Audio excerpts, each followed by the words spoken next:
بسم اللہ الرحمن الرحیم۔ آج ہم 8ویں کلاس کا اردو سمر پیک میں سے کہانی نمبر 4 شاعروں کے لطیفے، اس کی پہلے آپ نے ریڈنگ کی ہے، مشکل الفاظ کے معنی کیے ہیں۔ آج ہم مشقی سوالات کریں گے۔ شرح سرمایہ اور صفحہ نمبر 60۔ سوال نمبر 1، مختصر جواب دیں۔ الف، خواجہ باسط نے میر اور مرزا کے کلام کے بارے میں کیا فرمایا؟ جواب، خواجہ باسط نے فرمایا کہ میر کا کلام آ ہے اور مرزا کا کلام واہ ہے۔ ب، شریف زادے کی غزل سن کر سودا نے کیا کہا؟ جواب، سودا نے بہت تعریف کی اور کہا کہ میاں صاحبزادے جوان ہوتے نظر نہیں آتے۔ ج، سید انشا کے اصرار پر جرت نے کون سا مصرع پڑھا؟ جواب، جرت نے یہ مصرع پڑھا، اس زلف پہ پھبتی شب طیور کی سوجی۔ د، خواجہ صاحب اپنے استاد سے کیا کہا کرتے تھے؟ خواجہ صاحب اپنے اس شاگرد سے کیا کہا کرتے تھے جو اکثر بے روزگاری کی شکایت سے سفر کا ارادہ کیا کرتے تھے؟ جواب، خواجہ حیدر علی آتش صاحب کہا کرتے تھے کہ میاں کہاں جاؤ گے؟ 2 گھڑی مل بیٹھنے کو قیمت سمجھو اور خدا دیتا ہے اس پر صبر کرو۔ صاحب عالم کی زبان سے اس وقت کیا نکلا جب حکیم احسن اللہ خان نے جلدی سے اس کے آنے اور جانے پر اظہار تعجب کی؟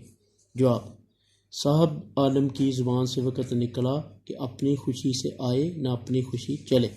سوال نمبر 2، مندرجہ ذیل جملوں میں سے صحیح جملوں کے آگے صحیح اور غلط کے آگے غلط لکھیں۔ الف، شعر تو میر کا ہے مگر داد خواہی ان کی دادت کی معلوم ہوتی ہے، درست ہے۔ ب، سودا نے بہت تعریف کی اور کہا میاں لڑکے بہت طویل عمر پائیں گے، غلط۔ ج، جرت ہنس پڑے اور اپنی لکڑی اٹھا کر مارنے کو دوڑے، صحیح۔ د، چونکہ نام بھی امام بخش تھا اس لیے تمام اہل جلسہ خاموش رہے، غلط۔ بھائی، اگر کوئی گدھا تمہارے لات مارے تو تم اس کا کیا جواب دو گے؟ درست۔ سوال نمبر 3، سبق کے متن کو مد نظر رکھ کر درست جواب کی نشاندہی کریں۔ میر اور مرزا کے کلام پر تکرار کرنے والے کس کے مرید تھے؟ تیسرا اس کا جواب ہے ذوق کے۔ ب، انشا اللہ خان ایک دن کس کی ملاقات کو آئے؟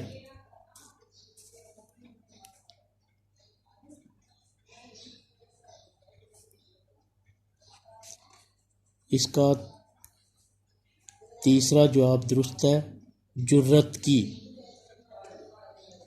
ج، یہ مصرع اس زلف پہ پھبتی شب طیور کی سوجی کس کا شاعر ہے؟ اس کا جواب ہے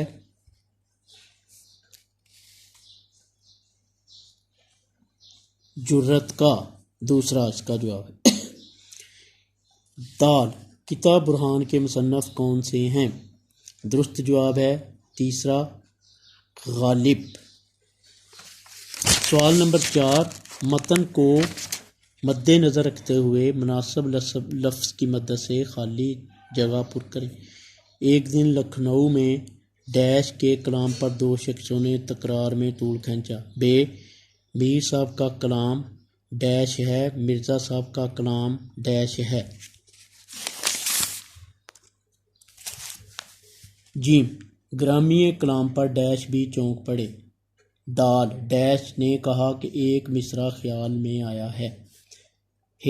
جرت ہنس پڑے اور ڈیش اٹھا کر مارنے کو دوڑے۔ واو، ڈیش کو ڈیش میں بہت دور کی سوجی۔ ز، چونکہ نام بھی ڈیش تھا اس لیے تمام اہل جلسہ نے نہایت تعریف کی۔ ایک شاگرد اکثر ڈیش کی شکایت سے سفر کا ارادہ ظاہر کیا کرتے تھے۔ تو ایک دن معمولی دربار تھا، ڈیش بھی حاضر تھے۔ یہ انہوں نے ڈیش بادشاہ سے کچھ کہا اور رخصت ہوئے۔ اب جوابات ہیں اس کے نیچے۔ الف میر اور مرزا، بے آہ و، جیم سودا، دال جرت، ہے لکڑی، دال اندھے اور اندھیرے، زال امام بخش، ہے بے روزگاری، توئے استاد شیخ ذوق ابراہیم۔ یہ آہستہ آہستہ۔ سوال نمبر 5 ہے، الفاظ کے متضاد لکھیں۔ متضاد کہتے ہیں الٹ کو۔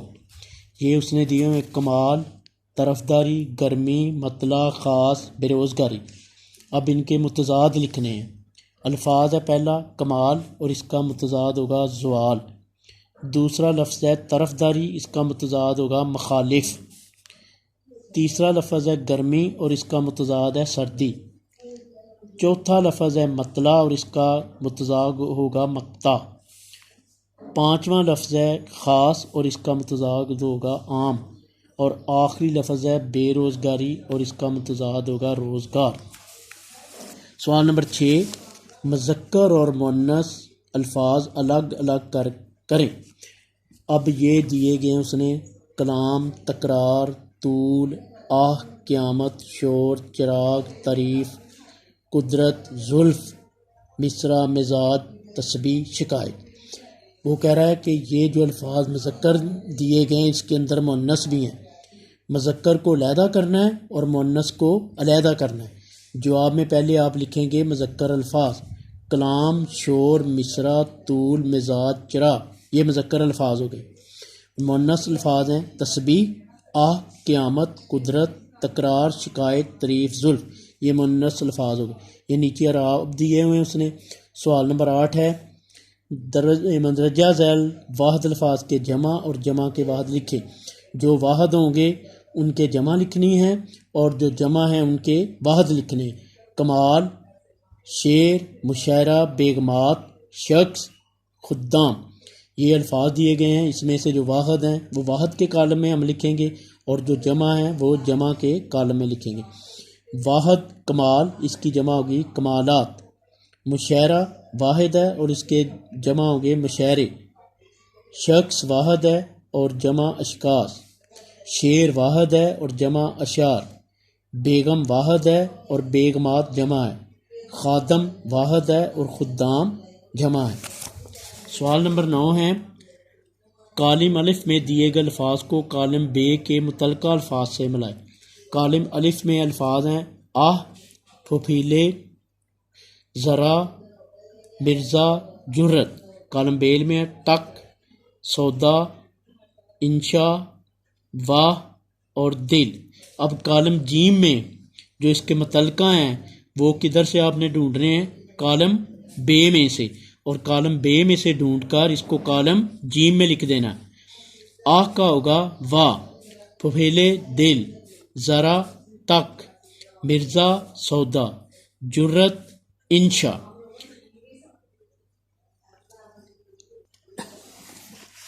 یہ سمر بیک میں سے آپ کا اردو کا آج کا سبق تھا اور یہ مشق مکمل ہو گئی ہے۔ پچھلے لیکچر میں آپ نے کہانی پڑھی، مشکل الفاظ کے معنی پڑھے، اور آج آپ نے اس کی مکمل ایکسرسائز کی۔ ایکسرسائز میں کیا کیا؟ مختصر سوالات، خالی جگہ، مذکر مؤنث، الفاظ معنی، متضاد اور کالم، اس کو زبانی یاد کرنا ہے اور اس کا ہوم ورک بھی کرنا ہے۔ شکریہ۔